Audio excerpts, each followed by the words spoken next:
मरा नानी चाहिँ सयपत्री फुल रोप्नु थाल्यौँ है। सयपत्री फुलको बिउ चाहिँ रोप्ने बेला भएछ नि त। यहाँ पर आधी रोपिसकेँ हो। फेरि यहाँनिर हामी रोप्दैछौँ। मरा नानी चाहिँ सयपत्री फुल रोपिसक्यो। हामी चाहिँ ढिलो भइसक्यो होला जस्तो लाग्दैछ। यसपालि त दसैँ पनि छिटो छ अरे साथीहरू। तपाईँहरूले रोप्नुभयो कि भएन? मैले त रोपेँ, आजदेखिको सुरु गरेको। नानी यता आउनुहोस्।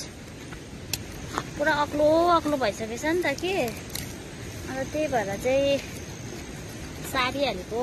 सयपत्री फुलको बिउरुवा चाहिँ यहाँ खन्दैछु। खन्ने पनि यस्तो छ है मेरो चाहिँ पत्या छ है खन्ने पनि।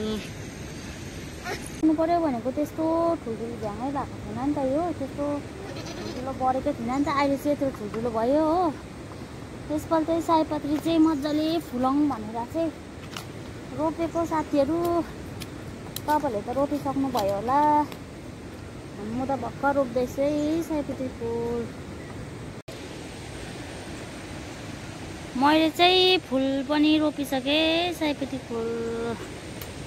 अब एकैचोटि यो सयपत्री फुल ठुलो भएर चाहिँ फुल्नु थालेपछि चाहिँ म हजुरहरूलाई देखाउँछु है।